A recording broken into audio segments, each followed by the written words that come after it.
À tous, ou devrais-je dire salam alaikum à tous. Bon, petite introduction particulière. Aujourd'hui, c'est le premier jour du mois de Ramadan et j'aimerais souhaiter à tous les musulmans et les musulmanes un très bon mois de Ramadan, un très bon début du mois de Ramadan. C'est très important. Déjà, vous, à titre personnel, vous recentrer d'un point de vue personnel, d'un point de vue spirituel, vous rapprocher de la religion et aussi pour vous rapprocher de votre famille et vivre d'excellents moments. Donc, profitez de ce mois. Ça arrive qu'une seule fois par an et je vous souhaite un très bon mois de Ramadan. Et ça, une fois que c'est dit, maintenant on va parler de ce qui intéresse, de ceux qui sont venus pour cette vidéo-là.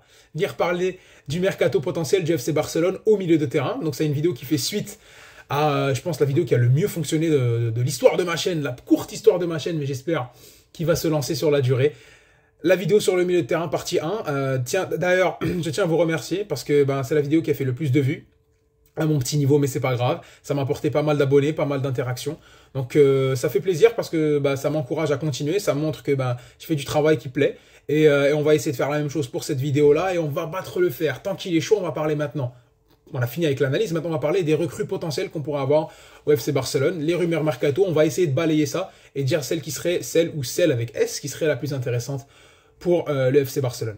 Alors, pour parler des recrues, vous avez vu maintenant sur la miniature, il y a 4 joueurs. Il y a N'Golo Kanté, Bernardo Silva, Ilkay Gundogan et Brozovic. Alors, pour Brozovic, ainsi que pour les autres, je ne sais pas pourquoi je parle de Brozovic particulièrement, en fait, on va essayer de parler des recrues. Déjà, les rumeurs qui sont revenues un maximum de fois, plusieurs fois, des joueurs qui ont été link souvent, et aussi, on ne va pas faire des rumeurs fantasmagoriques. On ne va pas parler de ce que j'aimerais idéalement. Oui, moi aussi, j'aimerais un milieu de terrain, Kimmich, De Jong, Bellingham avec Pedri en haut. Moi aussi, j'aimerais ça, tu vois. Mais c'est pas possible.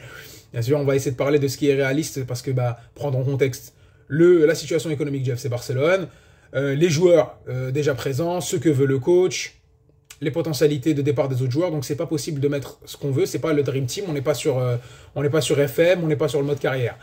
Alors, les joueurs qui sembleraient pouvoir venir au FC Barcelone, qui ont été link, c'est les 4 que je vous ai présentés. Et on va les prendre un par un. On va en parler. Alors, on va commencer par N'Golo Kanté. Alors, à titre personnel, c'est un joueur que j'ai toujours voulu voir au FC Barcelone. Oui, parce que moi, j'ai compris il y a quelques temps que le football, tiki-taka, passe, joueur très technique, ce n'est pas que ça qui pourrait réussir en Europe. Un joueur comme N'Golo Kanté, il a toujours été, en tout cas sur les 5 dernières années, top 5 des milieux de terrain, ou top 10 pour les plus chipoteurs, mais top 10 milieux de terrain en Europe. On va pas refaire ses qualités, très bon dans l'interception, gros pressing, très agressif, beau box-to-box, bon techniquement.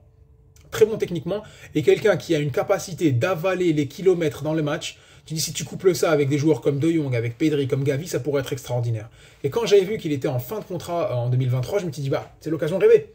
Récupérer un N'Golo Kanté de fin 2023. En plus là, c'est très bien, parce que le Barça commence à se solidifier défensivement, donc ils pourront se concentrer sur l'application au milieu de terrain et offensivement. Donc un milieu comme N'Golo Kanté, c'est très intéressant. Par contre, ça c'était en 2022. Il faut réfléchir à autre chose maintenant. Il y a quelques petites bâtons dans les roues. N'Golo Kanté, c'est un état physique, c'est une incertitude complète sur son état physique finalement. Parce que il fait pas que enchaîner les blessures, il fait enchaîner quasiment les mêmes blessures.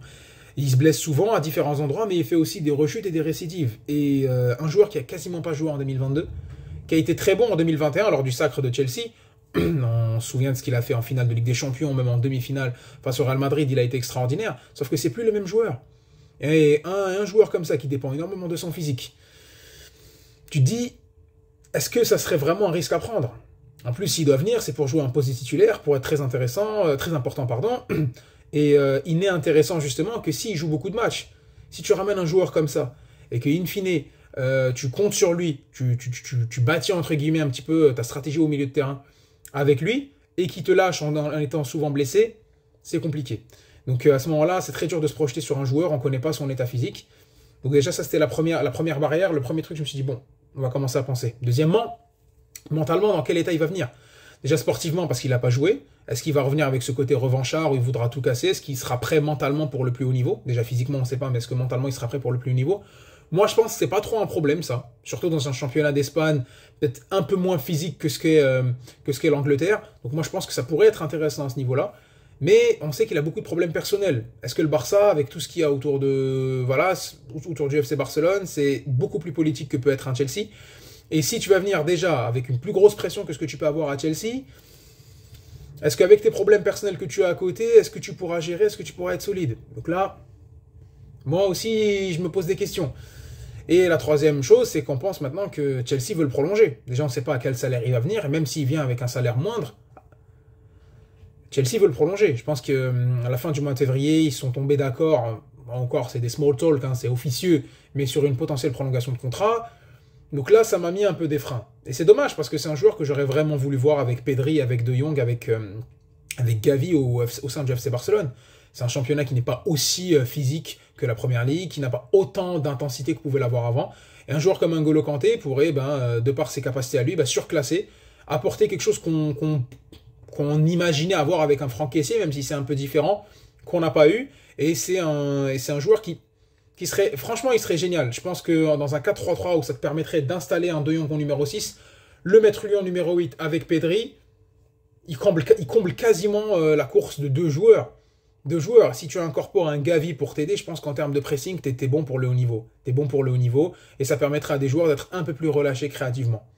Et le problème que De Jong pouvait avoir avec Sergio Busquets, où à chaque fois il devait regarder derrière pour se dire les problèmes de ligne, là il serait comblé. Entre guillemets, là il serait comblé. Mais pour les raisons que je vous ai données, moi je pense que ça se fera pas.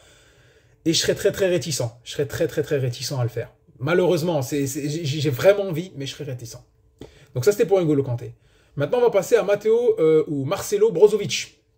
Je sais vraiment jamais, non, c'est Matteo Kovacic et Marcelo Brozovic. Voilà, Brozovic.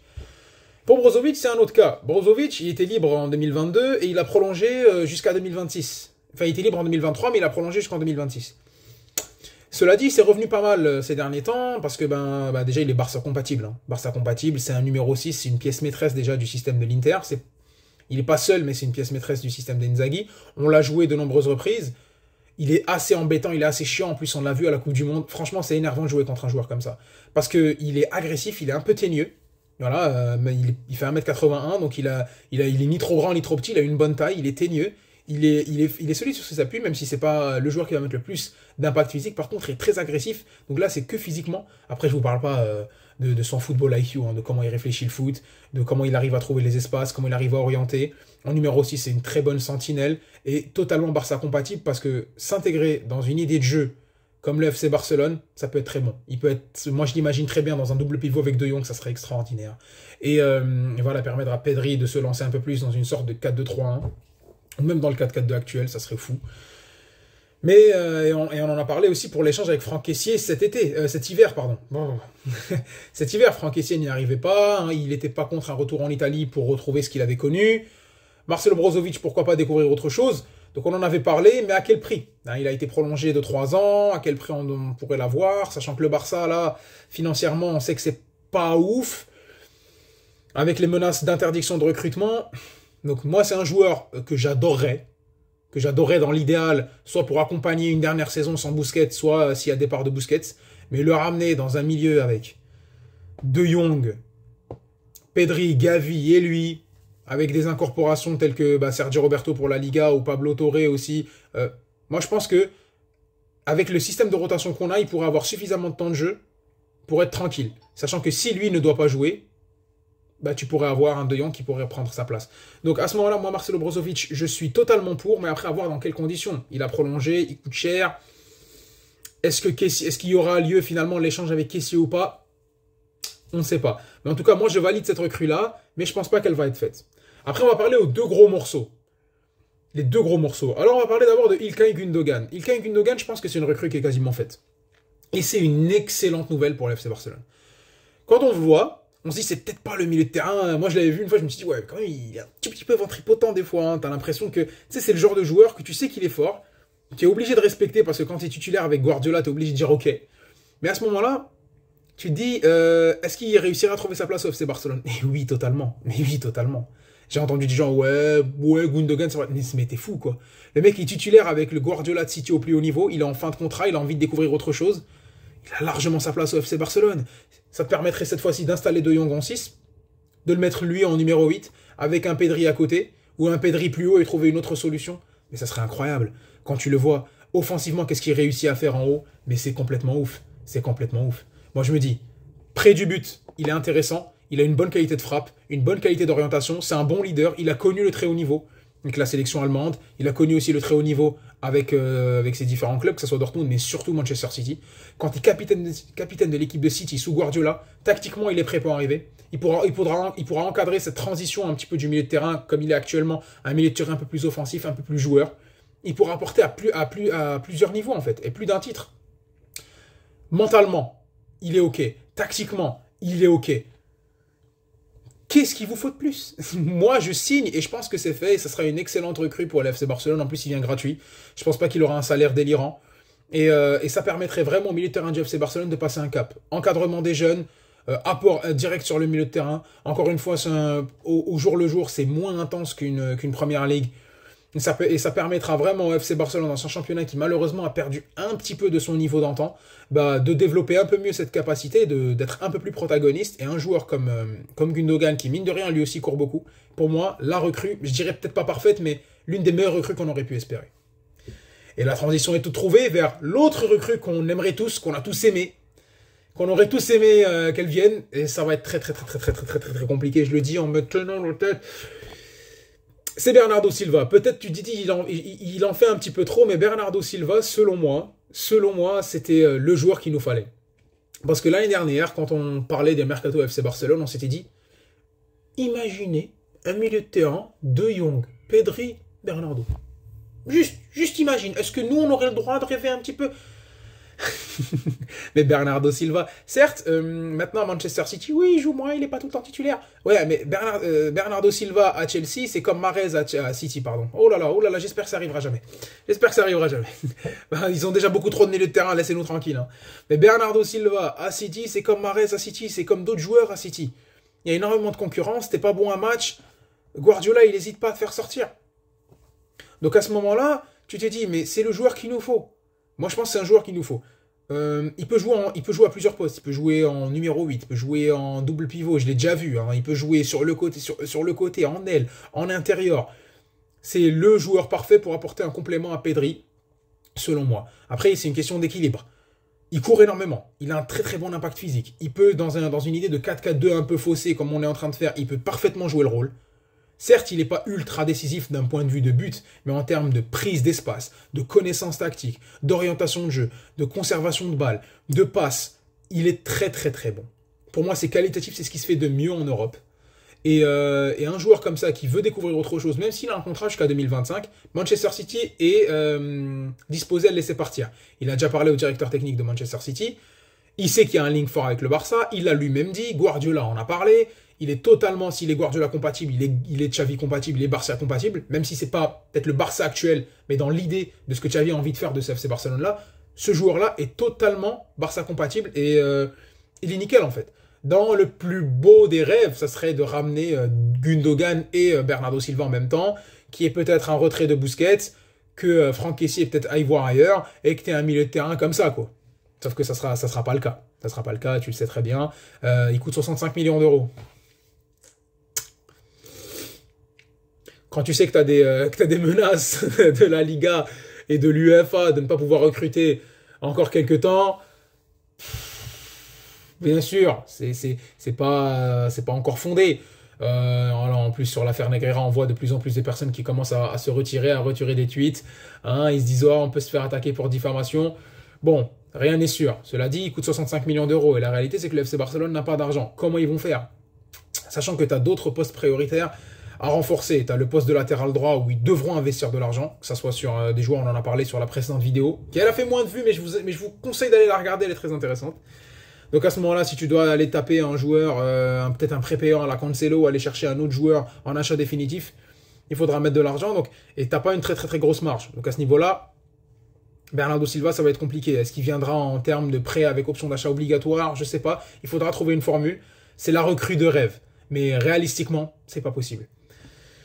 Voilà, donc ça c'était par rapport aux 4 recrues, les 4 recrues, je pense, les 4 recrues potentielles ou les noms qu'on a le plus entendu revenir pour l'FC Barcelone et réalistiquement par rapport à ce qu'on peut faire. Je pense qu'elles sont faisables, ces recrues-là, sauf la dernière qui est un peu chère, mais bon, après si tu vends Rafinha, si tu vends Ansu Fati ou Ferran Torres, il y a moyen de le ramener, donc il y a quelques possibilités hein, finalement. Si tu vends un Ferran Torres qui finalement n'est pas très intéressant, ou vendre Ansu Fati, ça serait peut-être un crève-cœur pour les petits puristes du Barça, mais c'est une réalité. Si tu vends un Rafinha, s'il ne réussit pas à confirmer encore, tu peux te permettre de ramener Bernardo Silva. À ce moment-là, si tu vends l'un de ces trois-là, faudra aussi chercher un autre attaquant, sachant qu'il faut aussi un remplaçant ou une doublure à Lewandowski. On en parlera dans la vidéo qui sera là, qui sera présente pour les attaquants. Bon, à ce niveau-là, on va voir comment ça peut être modulé. Donc ça, c'était pour les joueurs un peu réalistiques. Après, bien sûr, on pourra parler de ce qu'on a entendu. Hein. On a entendu, pourquoi pas, un Zubimendi, sauf qu'il a prolongé avec la Sociedad, et là, on en demande 70 millions d'euros, 80 millions, 100 millions même, hein, pourquoi pas, mais bon. Franchement, à ce prix-là, pour moins cher, tu peux avoir un Bernardo Silva. Et on a entendu un Florian Wirtz, un peu un Pedri, un prodige du football allemand, excellent, qui adore l'FC Barcelone. Mais bon, ça serait pour l'horizon 2024-2025. On sait qu'il veut garder cette stabilité pour pouvoir jouer l'Euro dans son pays. Alors, jouer dans une équipe du Bayer Leverkusen qui est intéressante.